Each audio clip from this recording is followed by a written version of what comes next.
Plusieurs lignes de la parole mènent à une seule ligne, celle de la vérité éternelle.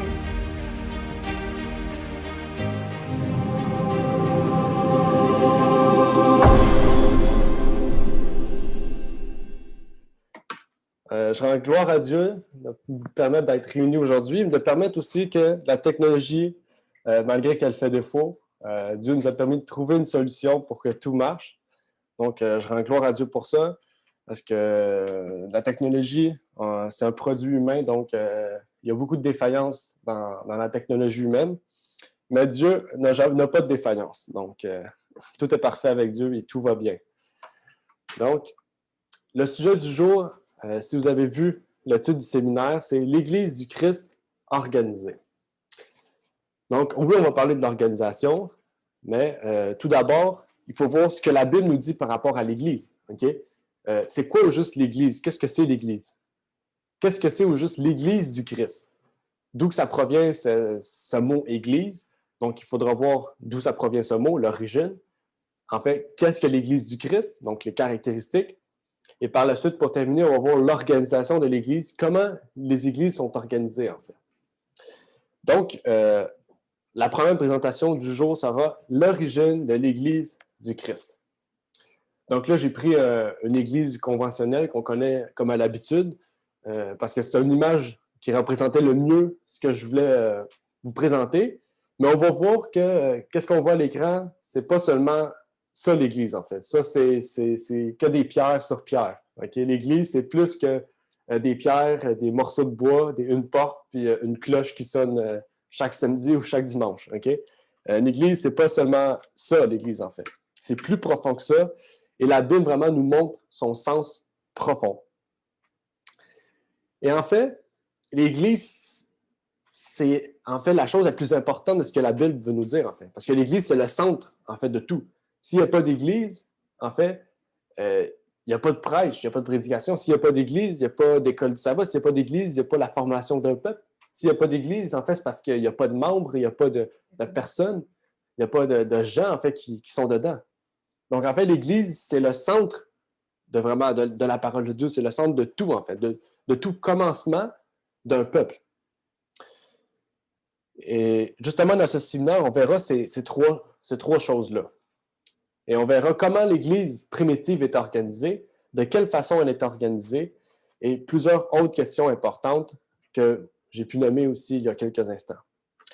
Et donc, j'aimerais commencer par une prière pour remercier Dieu de nous avoir permis aussi aujourd'hui d'être présents, malgré les problèmes techniques, de pouvoir bénir aussi ce moment de séminaire que nous allons avoir. C'est un court séminaire, mais j'espère qu'il pourra être fortifiant pour chacun d'entre nous, ici présents et ceux qui sont sur YouTube aussi, qui nous écoutent. Et si vous avez des questions, je vous prie de les poser, mais à la période de questions-réponses. Donc, si vous avez un papier ou un cellulaire, un papier de notes, vous pouvez les écrire. Et demain, vers 12h30, on va pouvoir répondre à ces questions-là plus en détail. S'il faut faire un autre séminaire sur ce sujet-là, on ira plus loin encore avec d'autres présentations sur ce sujet. Donc, inclinez la tête pour ceux qui peuvent l'incliner seulement. Et moi, je vais me prosterner pour prier. Notre Père qui est aux cieux, j'aimerais te prier, Seigneur, pour te remercier de nous permettre aujourd'hui d'être réunis devant toi pour que nous puissions t'adorer en esprit et en vérité. Je te remercie de nous permettre que malgré les problèmes techniques, nous avons pu faire un culte, te rendre un culte. Nous avons pu faire l'école du sabbat, nous avons pu chanter malgré le peu de temps qu'on avait. Nous avons pu prier aussi, qui est quelque chose de très important. Et maintenant, nous allons prendre part à ta parole, à ce qui va pouvoir nous nourrir spirituellement avant de pouvoir peut-être manger physiquement. Et donc, puisses-tu nous permettre que cette nourriture spirituelle puisse être fortifiante et que nous puissions aussi être sortis, enrichis et être remplis de ta parole et que tu puisses nous permettre de pouvoir aller plus loin dans notre chemin vers la vie éternelle. Je te prie pour toutes ces choses au nom de ton Fils Jésus-Christ. Amen. Et donc, pour commencer, il faut voir que le terme « Église » ne se trouve pas dans l'Ancien Testament. On parle du terme « Église », le terme originel de l'Église. Il nous faudra alors savoir d'où est-ce que ça vient en fait, le terme « Église ».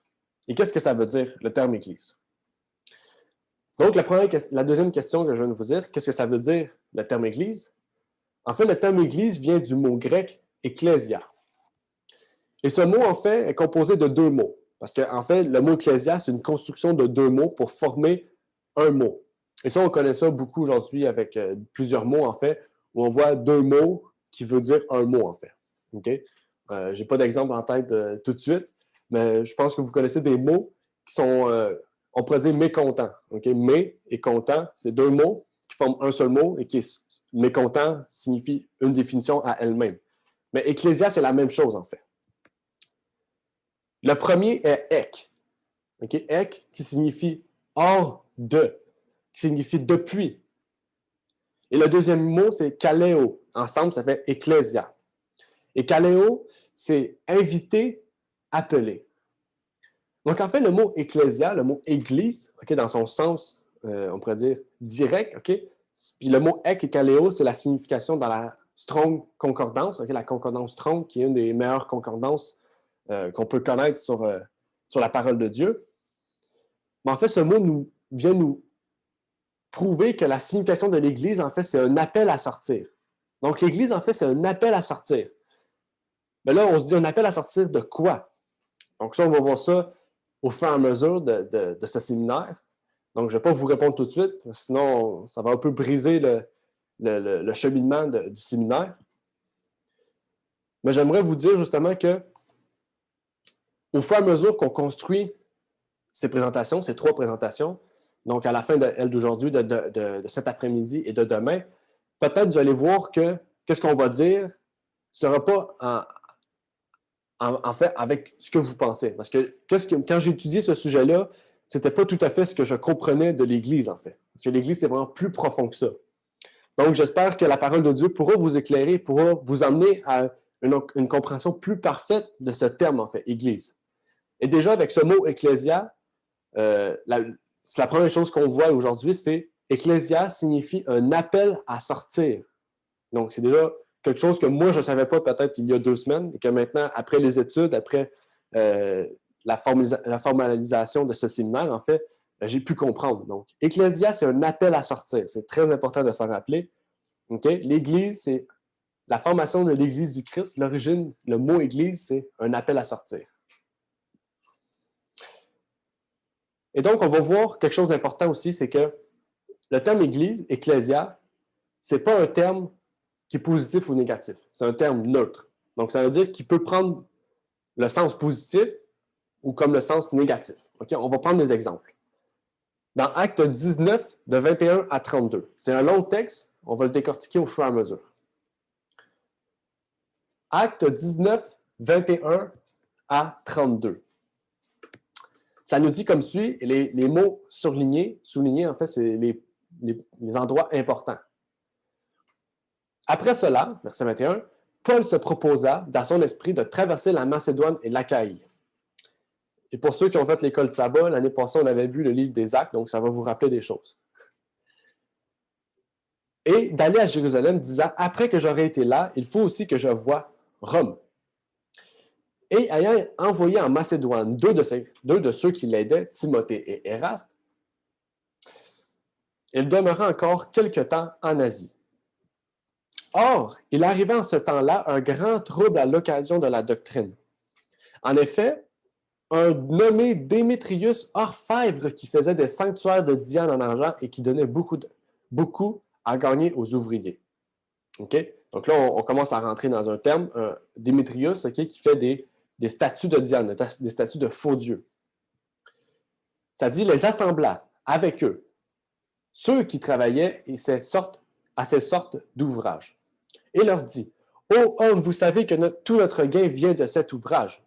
Et vous voyez et vous entendez dire que non seulement à Éphèse, mais presque partout l'Asie, ce Paul a persuadé et perverti un grand nombre de personnes en disant qu'ils ne sont pas des dieux, ceux qui sont faits de main d'homme.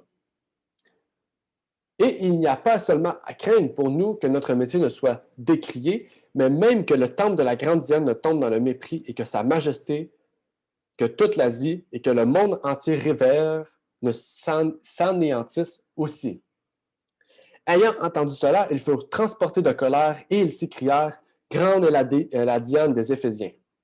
Je vais aussi vous dire que je lis dans la version Osterval. Peut-être qu'il y a des choses qui vont être différentes. Verset 29. Et toute la ville fut remplie de confusion. Ils coururent tous ensemble au théâtre, entraînant avec eux Gaius et Aristarque, macédoniens et compagnons de voyage de Paul. Or, Paul voulait se présenter devant le peuple, mais les disciples ne le lui permirent pas. Et même quelques-uns des Asiarques, qui étaient ses amis, l'envoyèrent prier de ne point se rendre dans le temple. Cependant, les uns criaient d'une manière et les autres d'une autre, car l'assemblée était tumultueuse et la plupart ne savaient pas pourquoi ils étaient assemblés. Donc, c'est un long passage pour nous révéler un thème précis. Mais il fallait le contexte, en fait. Donc, on voit ici une assemblée de personnes, des travailleurs, qui sont en train de perdre leur job, de leur travail, désolé pour le terme québécois, qui sont en train de perdre leur travail. Et donc, on voit en fait que cette assemblée veut s'en prendre à Paul et à son message aussi. Okay? Parce qu'ils vont perdre leur travail. Ils ne pourront plus travailler. S'ils n'ont plus de salaire, en fait, parce que tout le monde se convertit au christianisme, qu'est-ce qui va arriver, en fait, à ces gens-là? Mais en fait, le terme assemblée ici, c'est le terme ecclésia, c'est le terme église. Okay? Et ça, c'est une preuve que le terme église, ça peut représenter autant un terme positif pour dire que ça représente quelque chose, une assemblée chrétienne, qu'une assemblée de païens, une assemblée d'idolâtres, en fait. Et ici, le terme église est appliqué à une assemblée d'idolâtres, en fait. Donc, le terme église, c'est un terme neutre, en fait. On ne peut pas dire le terme église, c'est seulement chrétien. Okay? Non, la Bible montre que le terme église, ça peut être appliqué à l'église du Christ, à l'église de Satan, à l'ecclésia de Christ, à l'assemblée de Christ, à l'ecclésia de Satan, à l'assemblée de Satan. Et ici, on a une preuve, c'est l'assemblée des idolâtres. Et un peu plus loin, dans le même chapitre, Apocalypse, Acte 19, versets 39 et 40, on retrouve ce même thème. Et si vous avez quelques autres choses à réclamer, on pourra en décider dans une assemblée légale, car nous risquons d'être accusés de sédition pour ce qui s'est passé aujourd'hui, n'ayant aucune raison pour justifier ce rassemblement. Et quand il lui dit cela, il congédia l'assemblée. L'assemblée, encore ici, c'est ecclésia. Et en fait, dans la version King James, la version anglaise de King James, le chapitre 19 des Actes, où est-ce que c'est écrit assemblée, les quelques fois où c'est écrit, en fait, c'est la seule fois où est-ce qu'on retrouve le terme église dans la Bible. Je vais réexpliquer ça. Dans la King James Version, la King James, c'est la Bible anglaise, c'est la seule Bible, je ne sais pas si c'est la seule Bible anglaise, mais c'est la seule place dans cette Bible-là, Acte 19, qu'on retrouve le terme église et non pas assemblée. Juste pour montrer qu'on peut traduire église par assemblée, assemblée par église, en fait. Et en fait, les traducteurs français ont mis assemblée ici parce qu'on parle d'idolâtre. Donc, même les traducteurs ont essayé un peu de séparer le terme idolâtre, le terme assemblée d'église. Mais en fait, le terme église et assemblée, on ne peut pas les séparer parce que l'origine du mot, c'est le même. Donc, la traduction, ça devrait être le même. Et à quelques fois, on peut voir qu'une traduction peut varier. Il y a une importance, en fait. Je ne vais pas entrer dans ce sujet-là aujourd'hui. Mais on peut retrouver des termes vraiment qui pourraient avoir la même signification, mais le mot, la traduction du mot est importante, puisqu'en français, on a peut-être plus de mots que le grec ou que l'hébreu. Mais vraiment, on voit ici que le terme ecclésia, c'est un terme neutre. Et malgré qu'on retrouve ce terme ecclésia, le terme église, dans le Nouveau Testament, en fait, l'église en tant que telle, l'assemblée en tant que telle, l'idée d'église, on la retrouve à l'origine dans l'Ancien Testament.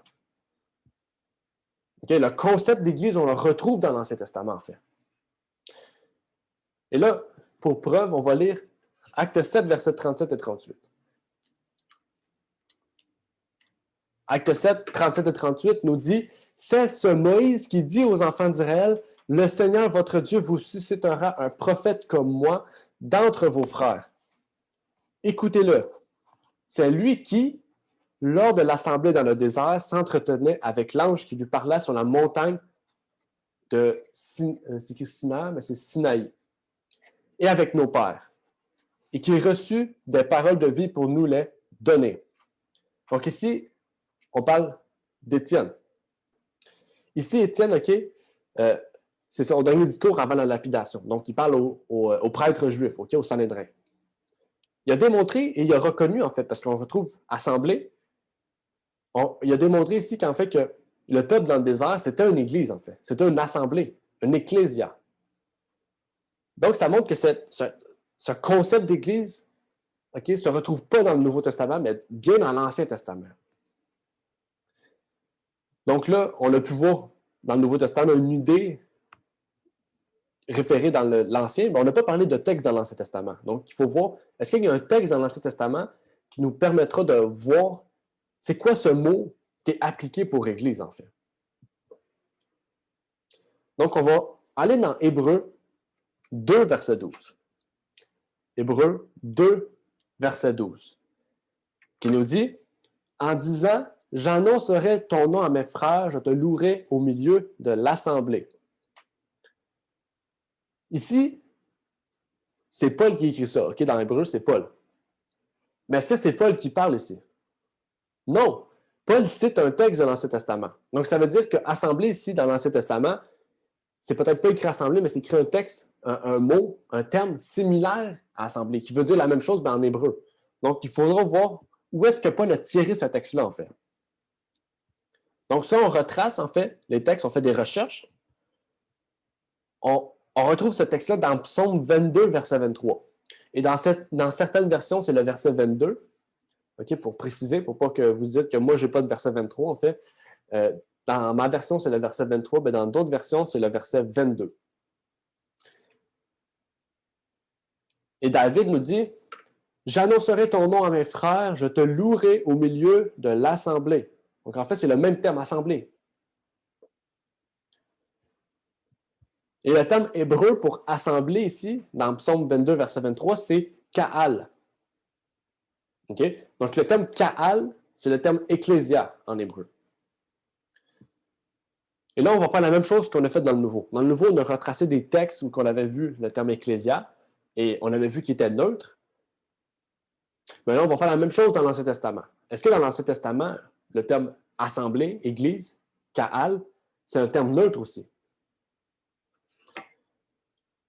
Donc, allons à Ézéchiel 16, verset 40. Ézéchiel 16, verset 40, qui nous dit « Ils feront monter contre toi une foule, Ka'al. » Une foule de quoi? Une foule de chrétiens? Non, une foule de gens qui t'assommeront de pierres et qui te mettront en pièces avec leur épée. Donc ici, il parle à une foule, OK? Une foule, c'est le terme pour assembler, pour Ka'al aussi, Ka'al. Ici, la foule, ce n'est pas des gens chrétiens, en fait, là. C'est des païens. OK? Ézéchiel, c'est sûrement une prophétie qui montre qu'ils vont s'attaquer justement à Israël. Mais on voit ici que Ka'al s'applique bien. OK? Le mot assemblée dans l'Ancien Testament s'applique bien aussi à une église de païens, une assemblée de païens, OK? Ou peu importe la religion, et une assemblée chrétienne aussi. On a vu Moïse tantôt, le peuple. C'est une assemblée chrétienne. Donc, en fait, Ka'al et Ecclésia sont des termes synonymes, OK? Et maintenant, grâce à l'hébreu, on a commencé à retracer l'origine de l'Église dans l'Ancien Testament. Ce concept, en fait, d'Église. Malgré, OK, qu'on peut dire que le Nouveau Testament décrit différentes églises, différentes façons, mais en fait, l'Assemblée, l'Église, c'est la même chose. Donc, l'Ancien et le Nouveau peuvent expliquer la même chose. Et on a la preuve, on a vu des preuves pour l'instant, que ces deux choses-là veulent signifier la même chose.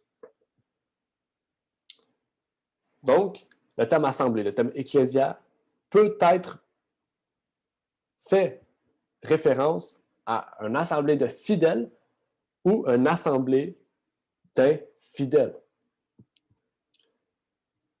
Et avant de continuer sur la terminologie de ce mot assemblée, j'aimerais qu'on puisse parler d'un autre sujet qui est connexe à ce sujet principal, à savoir de trouver la signification du mot Église.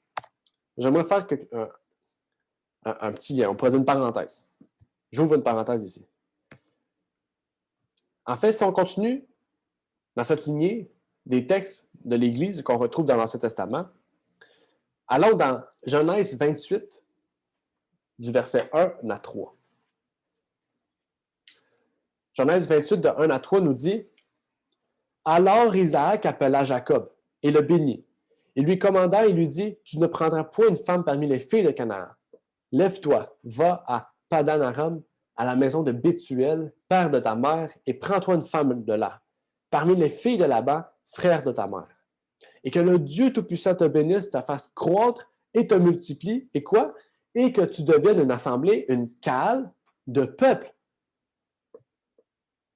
Donc, ici, en fait, Genèse 28, c'est la première fois qu'on retrouve le terme assemblée dans la Bible, qu'on nous parle de l'Église. Mais ici, il nous dit « et que tu deviennes une assemblée de peuple ». Donc, il parle au pluriel. Une assemblée, il y a une assemblée, mais de peuple, peuple S. Donc, c'est-à-dire qu'une assemblée de plusieurs peuples.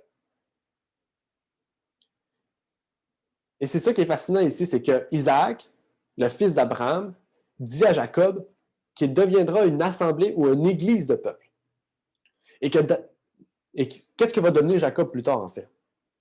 En fait, Jacob va devenir Israël. N'oubliez pas, il va changer de nom pour s'appeler Israël. Et en fait, le peuple d'Israël, si on continue dans ce fil d'idées, est l'Église de Christ, est l'Église de Dieu. Et si on continue plus loin, OK, un verset plus loin, le verset 4 du même chapitre, « Et qu'il te donne la bénédiction d'Abraham à toi et à ta postérité avec toi, afin que tu possèdes le pays où tu as séjourné que Dieu a donné à Abraham. » Donc, il dit ici que Dieu te donne la bénédiction de Jacob, d'Abraham. Il dit ça sur Jacob. Mais il dit aussi, pas seulement à toi, mais à ta postérité aussi. Et Isaac dit à Jacob que la bénédiction d'Abraham est associée avec la formation d'assemblée aussi. Parce qu'il dit à toi et à ta postérité. Donc, à l'assemblée des peuples. Et en fait, cette assemblée de peuples, c'est repris au verset 4. Okay? L'assemblée de peuples, c'est le terme « à ta postérité avec toi ». L'assemblée de peuples, c'est la postérité de Jacob. N'oubliez pas, il a dit « l'assemblée des peuples ». Okay? On l'a vu au verset plus haut. Et que tu deviennes une assemblée de peuples. Une assemblée de peuples, ici, veut dire « à ta postérité avec toi ». Il le reprend sur une forme différente.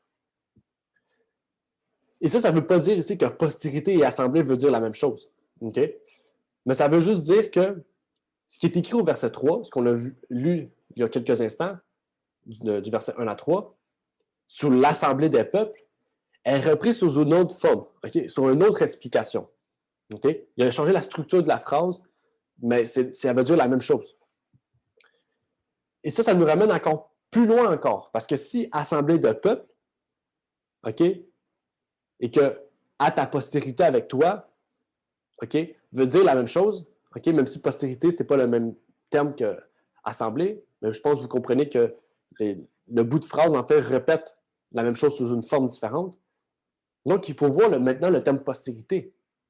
Jusqu'à où, c'est quand la première fois, en fait, jusqu'à où on peut reculer pour trouver ce terme postérité. Et là, on va encore plus loin. Genèse 3, verset 15. C'est là qu'on va retrouver le terme zera. Okay? Le terme zera, c'est le terme postérité en hébreu. Genèse 3, verset 15. « Et je mettrai inimitié entre toi et la femme, entre ta postérité, zera, et sa postérité, zera. Celle-ci t'écrasera la tête et toi, tu la blesseras au talon. » Et qu'est-ce que ça veut dire, ça? En fait, Christ, c'est Christ qui révèle en fait, ça à Moïse, parce que c'est Moïse qui a écrit ses 5 premiers livres.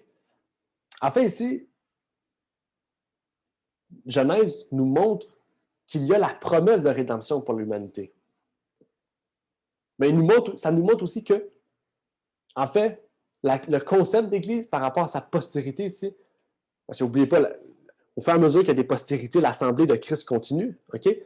L'assemblée qu'il y avait à l'époque de Jésus, peut-être aussi aujourd'hui, c'est la postérité, en fait. Il se lègue ça, même si ce n'est pas de sang en sang, en fait, il se lègue ça de père en fils, en fait. On parle de la famille chrétienne. Mais on voit ici que le concept d'Église, en fait, remonte jusqu'au Jardin d'Éden, en fait. Le concept d'assemblée remonte jusqu'au Jardin d'Éden. Donc, ce n'est pas un concept que Jésus a inventé, en fait. Parce qu'on le retrouve dans Genèse 3. Donc, on va revenir un peu plus tard. Parce qu'on a parlé de la bénédiction d'Abraham. On n'a pas vu c'est quoi la bénédiction d'Abraham. Donc, on va aller lire la bénédiction d'Abraham. Mais ici, je voulais juste vous faire remarquer, en fait, que Genèse 3 nous parle déjà de ce concept d'Église, qu'on retrouve ça dès le Jardin d'Éden. Et donc, c'est une idée qui est là depuis la fondation du monde, en fait. Donc, on va aller dans Genèse 12, 1 à 4. Et là, on va parler vraiment de cette bénédiction d'Abraham.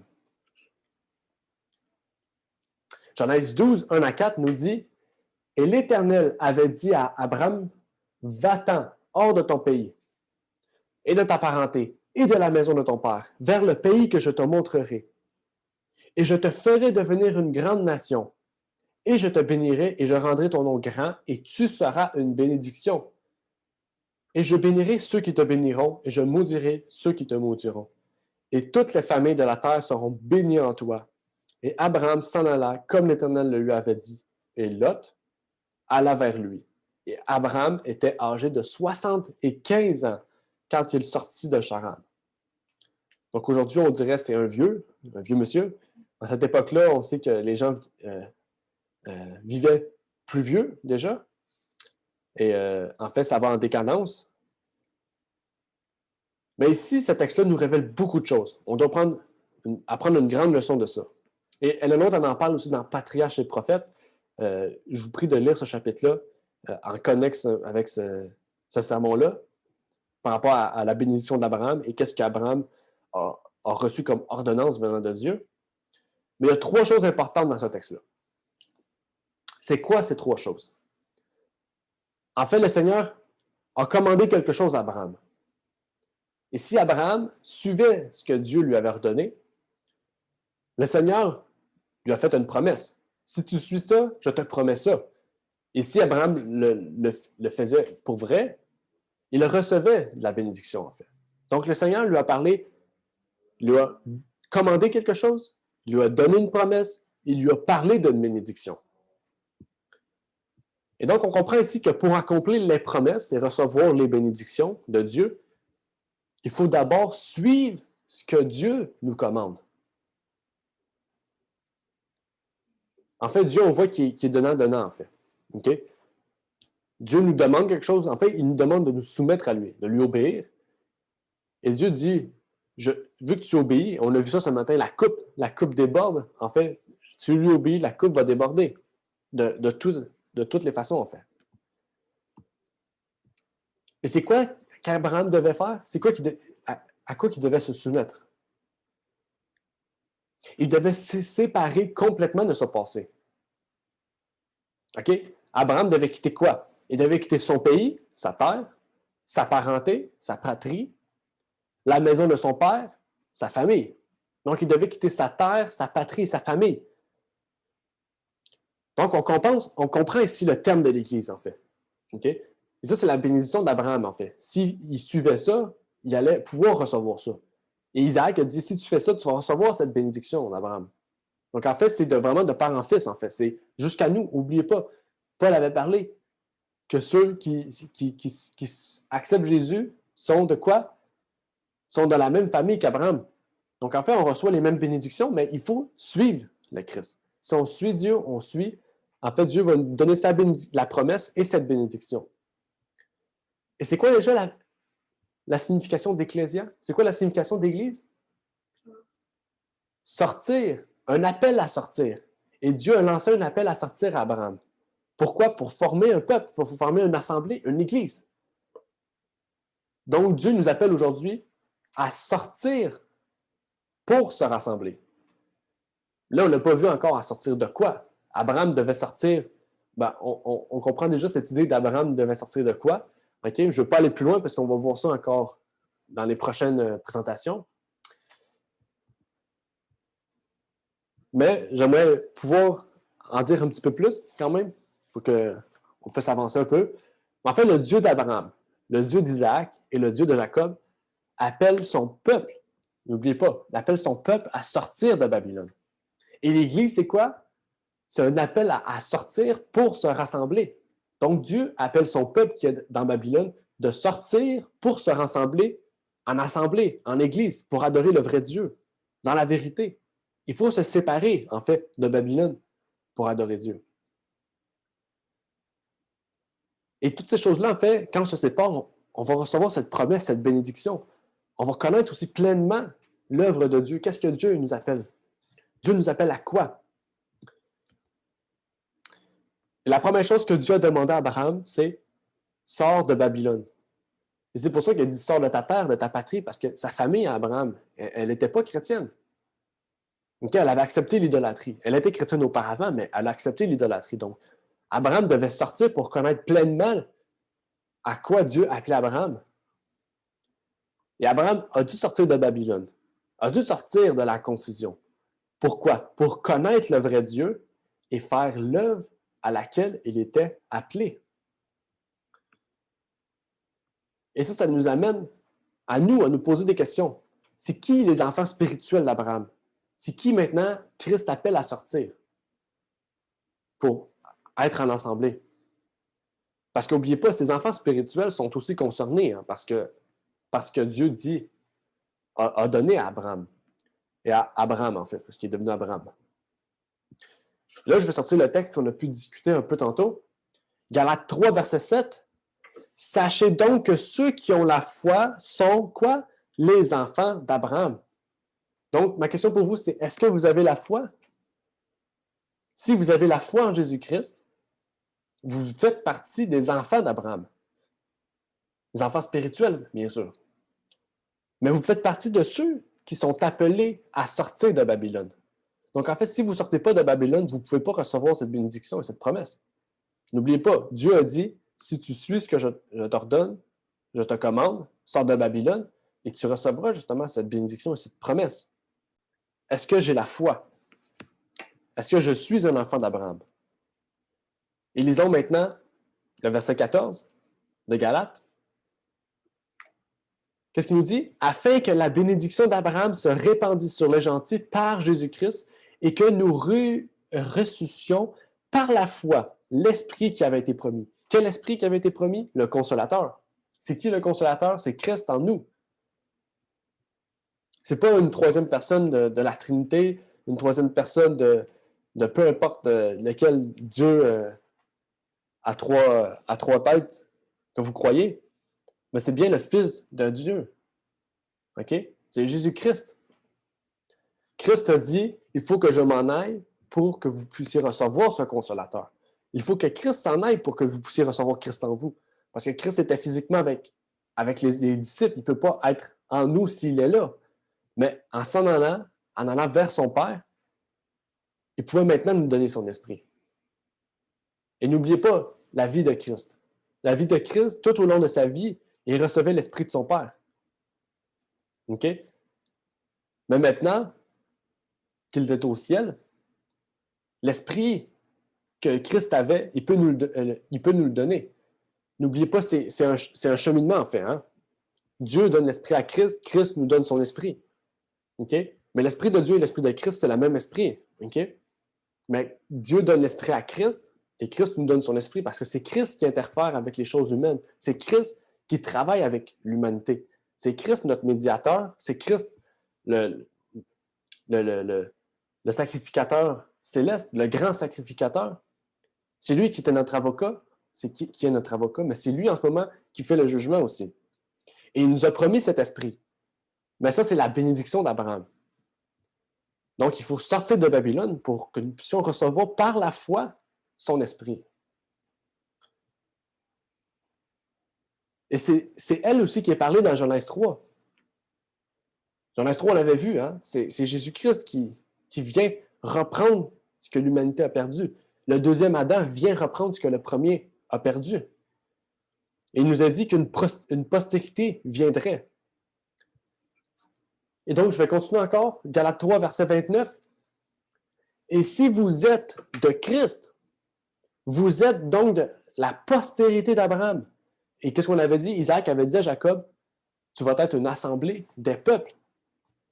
Et ça dit, et les héritiers selon la promesse. Donc, tout est relié, en fait. Tout est relié ensemble. On revient à ce concept d'ecclésia, d'église.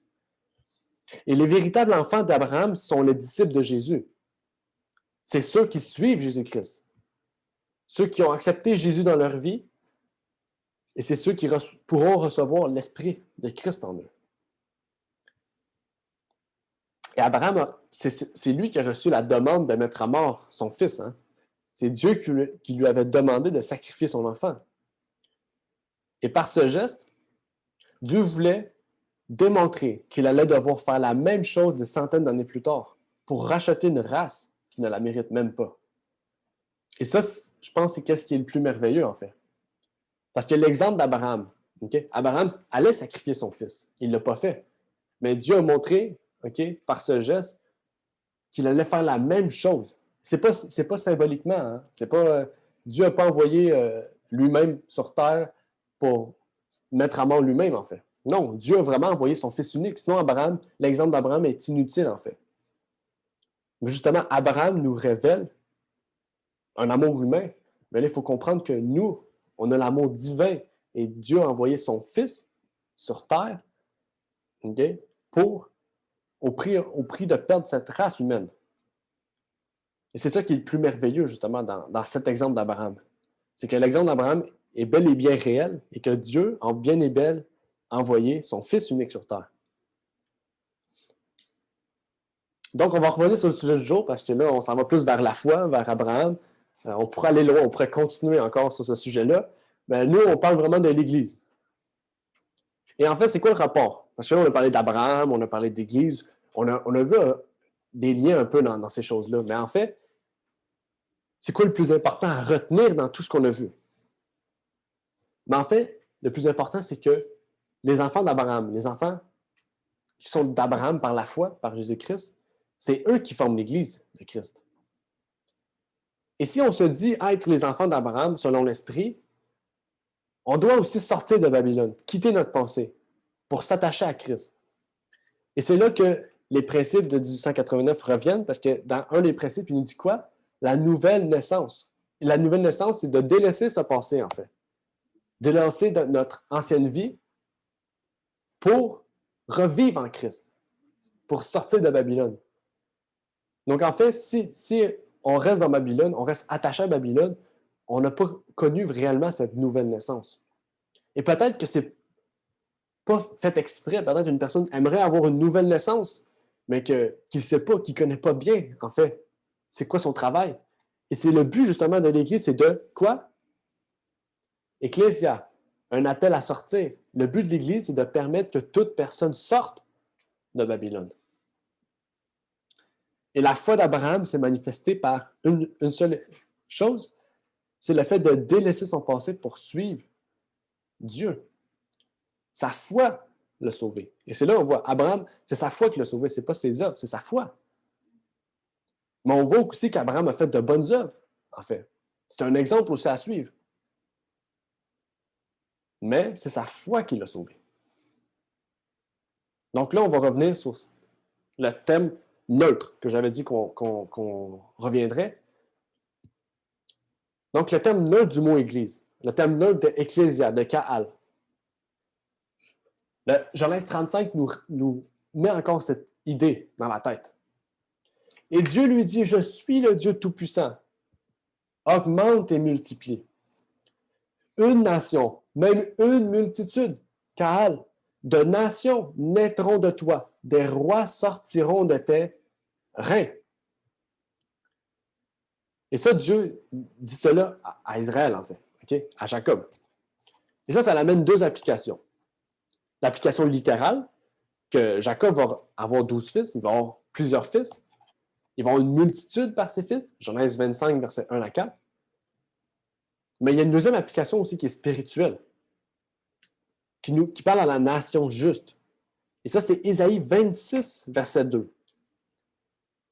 Ésaïe 26, verset 2, ouvre les portes et qu'elle entre, quoi? La nation juste et fidèle. C'est qui au juste les fidèles? Ce sont ceux qui ont la foi. Et ces deux thèmes ont la même racine, en fait. Fidèle et foi, c'est la même racine. Et ici, ce que je veux faire ressortir, c'est la différence entre le mot goy, okay, que peut-être plusieurs connaissent, le mot goy et le mot kaal. Okay, c'est deux termes qui signifient nation, goy et kaal. Mais c'est deux termes contraires. Okay, là, c'est là qu'ici, il y a une différence. On va prendre l'exemple parfait. Au temps d'Élie, il y avait une nation qui s'est apostasiée. Mais il y a un reste. Élie, n'oubliez pas, il y avait les prêtres qui étaient cachés. Il y a un reste qui ne s'est pas courbé devant l'idolâtrie.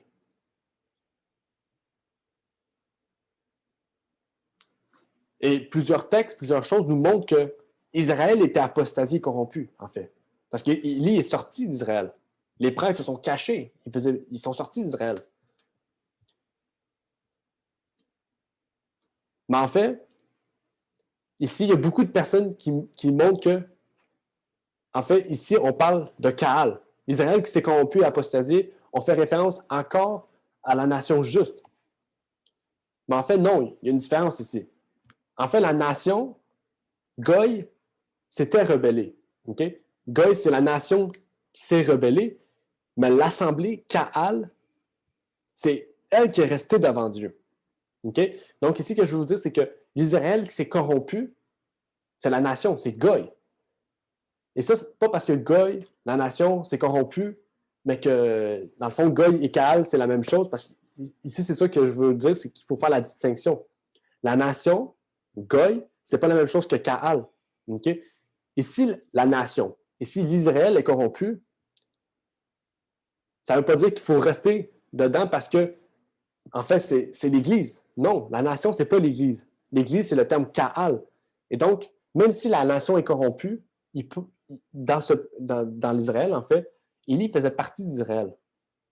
Mais l'assemblée, c'était l'assemblée du vrai Dieu, Kaal, en fait. Élie était sorti de la nation, était sorti de Goy pour former une assemblée de justes, pour former Kaal.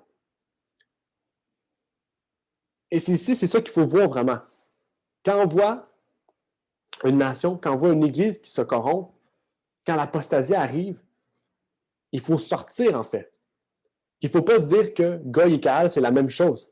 Goy et Kaal, ça appartient à la nation. Non, Goy, c'est la nation, Kaal, c'est l'assemblée. OK? Ça veut dire que si la tête est corrompue, les assemblées en bas ont le choix de sortir pour suivre la vérité ou de rester pour suivre Goy, pour suivre la nation. Mais les assemblées ne sont pas soutenues par la Goy, en fait. Les assemblées, si la nation est corrompue, ont le choix de sortir et de suivre la vérité. Et c'est ce qu'Élie a fait. Élie a vu qu'Israël était corrompu. Il a sorti d'Israël pour former une assemblée de justes. Et ça, c'est la distinction. C'est très important entre Goy et Kaal. La nation est corrompue, mais l'assemblée reste droit. Ce n'est pas la nation qui fait l'Église. Okay? C'est les gens qui font l'Église. Et aujourd'hui, Dieu nous appelle. Dieu appelle toute personne, en fait, à sortir de Babylone, à sortir de l'apostasie. Pour faire quoi? Pour se regrouper à l'assemblée. Pour se regrouper. Mais aussi pour s'organiser. Ça, c'est très important. La première étape de l'organisation, c'est de s'assembler. Parce qu'il ne peut pas avoir une organisation s'il n'y a pas de gens, en fait. Mais là, en ce moment, qu'est-ce qu'on fait? Ceux qui nous écoutent, il y a l'Église Agapé, qui est une assemblée. Okay? Ici, cette assemblée est dans la vérité. C'est l'assemblée du Christ. Ici, ceux qui sont en Floride s'assemblent. OK? Ils s'assemblent dans la vérité. C'est une assemblée du Christ. Ici, nous, aujourd'hui, moi qui est dans ma maison avec la famille, on s'assemble dans la vérité. On peut former l'Église du Christ, mais ces trois églises-là peuvent former une organisation. OK?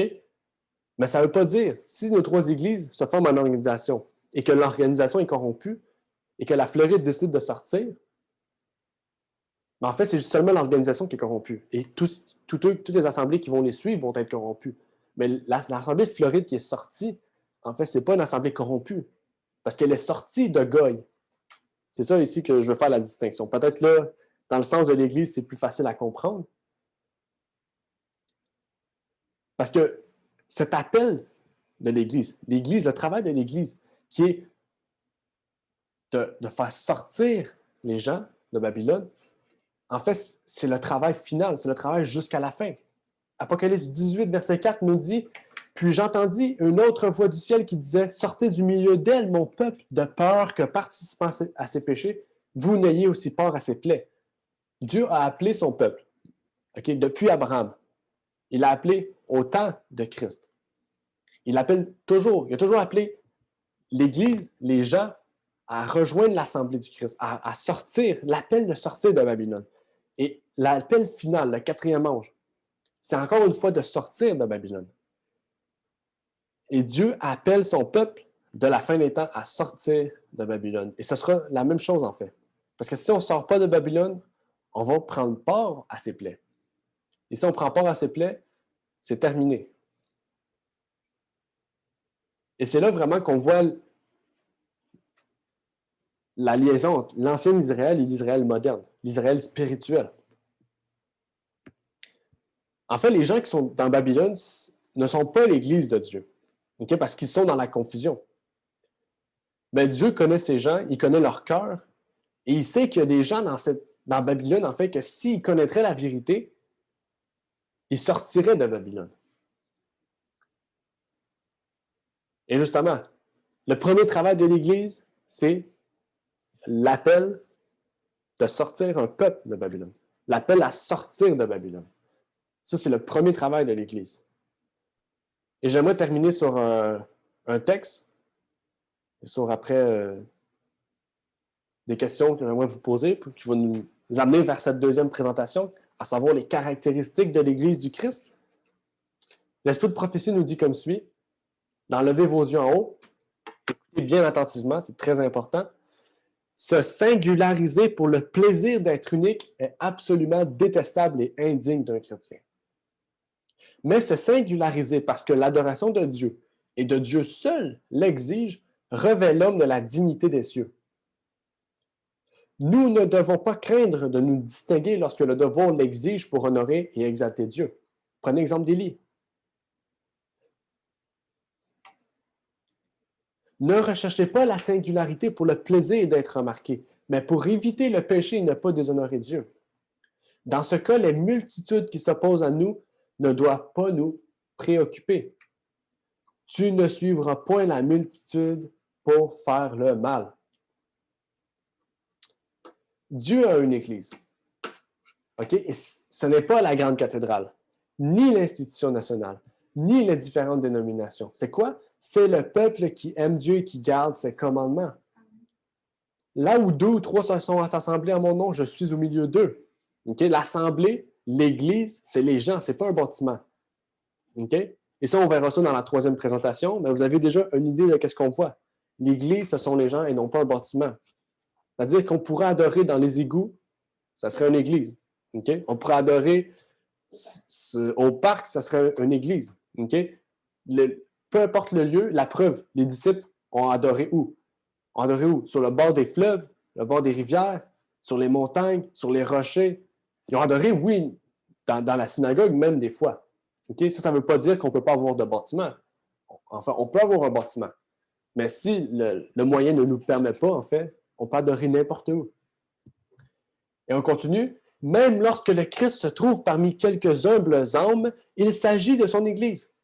Car la présence du Très-Haut et du Saint des Saints, dont la demeure est éternelle, peut seule constituer une Église. Que ce soit en un lieu désolé de la terre, on a l'exemple, dans le désert ou dans une ville enfermée entre ses murs, là où se trouvent réunies 2 ou 3 personnes qui aiment et observent ses commandements, Jésus fait quoi? Jésus préside. Et ça, on va vraiment voir ça dans les 2 autres présentations qu'on fait. La gloire de Dieu a traversé le mur de la prison, inondant de ses glorieux rayons de lumière céleste le plus sombre des donjons. Ces saints peuvent souffrir, mais leurs souffrances, comme celles des apôtres, font connaître leur foi, gagnent des âmes au Christ et glorifient son saint nom. L'opposition la plus vive manifestée par ceux qui haïssent les grands principes moraux de Dieu ne devrait pas ébranler et n'ébranlera pas l'âme constante qui se confie entièrement en Dieu. C'est un passage très puissant. Et là, on a la confirmation de l'esprit de prophétie, de ce qu'est l'Église. En fait, tout ce que nous avons vu aujourd'hui nous est confirmé par l'esprit de prophétie. Et on voit que les deux sont en accord, en fait. Et en fait, qu'est-ce qu'on peut comprendre de ce passage-là? C'est qu'il y a une différence entre l'Église et la dénomination. OK? Il y a une différence entre l'Église, Kaal, et la dénomination qui est Goy. OK? Dans une dénomination, il peut y avoir l'Église du Christ comme il peut y avoir l'Église de Satan. Mais le plus souvent, quand une dénomination est corrompue, les églises qui la suivent sont corrompues. Donc, l'appel de sortir de Babylone est primordial. En fait, l'Église, ce n'est pas une dénomination. Ce n'est pas un lieu. C'est un peuple fidèle à Jésus-Christ, qui ont la foi, qui veulent sortir de Babylone, ou qui sont sortis de Babylone, et qui veulent suivre la parole de Dieu, et qui veulent recevoir la promesse, qui est l'Esprit de Dieu. La véritable Église de Dieu est une Église fidèle à Christ. En fait, seulement la vérité sanctifie. Et notre but aujourd'hui, ce n'est pas de former une Église, parce que chaque personne présente sur le Zoom, chaque personne présente sur YouTube forme déjà une Église. Chaque maison peut être une Église, mais notre but ce matin, c'est de permettre de comprendre, à la lumière de la parole, à la lumière de l'esprit de prophétie, c'est de permettre de comprendre que notre but est de s'organiser et d'organiser ces églises, en fait, pour que nous puissions avoir, justement, un seul but et un seul message. Parce que quand l'Église est organisée, en fait, qu'on soit en Afrique, qu'on soit en France, qu'on soit au Canada, aux États-Unis, qu'on parle anglais, français, arabe, peu importe, on aura le même message. Parce que toutes ces églises-là, en fait, vont se former dans cette organisation, en fait, qui va justement pouvoir permettre d'avoir le même message, le même but, peu importe, en fait, la langue, etc. Et le but d'une organisation, d'une dénomination, parce qu'une dénomination, en fait, c'est une dénomination, c'est une organisation de plusieurs églises sous ce même but, un même message. Et justement, ce but d'organisation, c'est de former l'unité, c'est de terminer l'œuvre de Christ, parce que Christ nous a commandé une œuvre. Et c'est la raison pour laquelle, en fait, les adventistes historiques se sont organisés aux Philippines. C'est pour laquelle que la France va s'organiser cette année sous l'Église adventiste historique de 1889. Et c'est pour laquelle les États-Unis travaillent en ce moment pour s'organiser. Et c'est pour laquelle le Canada aussi aimerait s'y mettre avec ces pasteurs qui ont le même message que nous, que ce soit avec Pasteur Stump, que ce soit avec Pasteur Bolot, que ce soit avec Pasteur Sim, que ce soit avec tous les autres pasteurs aux États-Unis qui travaillent, Pasteur Messa, Pasteur Chanson aussi en Haïti. Tous ces pasteurs-là, en fait, ont un seul but, veulent un seul but, justement, une organisation fidèle, l'Église du Christ, en fait. Alors, ma question pour vous, c'est, peut-être que vous avez beaucoup de questions après cette première présentation. N'oubliez pas, on a un moment de questions-réponses. Et s'il le faut, je pourrais même inviter Alan Stone pour qu'il puisse discuter les semaines à venir sur ce sujet-là, en fait, pour éclairer ces questions-là. Mais ma question pour vous aujourd'hui, ce matin, est est-ce que vous voulez organiser l'Église du Christ? Est-ce que vous voulez faire partie? Est-ce que vous voulez sortir de Babylone et justement pouvoir terminer l'œuvre dans sa pureté? Parce que n'oubliez pas, si on forme l'Église du Christ, OK, on va voir ça dans la troisième présentation, l'organisation, on va parler beaucoup des apôtres. On voit vraiment que pour recevoir l'Église du Christ, il faut une Église unie, ayant un seul message, un seul but, un seul message, justement, la vérité. Mais qu'on puisse enlever nos fausses idées, nos fausses conceptions, enlever nos défauts, mettre nos défauts en arrière, nos choses en arrière, pour mettre en avant Jésus-Christ, mettre en avant son message. Donc, sur ça, je vous dis que Dieu vous bénisse.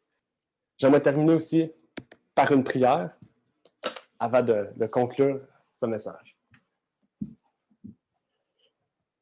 Notre Père qui est aux cieux, j'aimerais te prier, Seigneur, pour te remercier de nous permettre aujourd'hui d'être réunis devant ta face pour que nous puissions lire, étudier, comprendre, chanter et prier pour toi, pour te rendre gloire et que tu puisses nous guider vers la vérité, Seigneur. Puisses-tu nous permettre de nous révéler comment Tu veux que nous procédons pour que l'Église soit organisée, Seigneur. Montre-nous le chemin à suivre. Montre-nous aussi les aînés, Seigneur.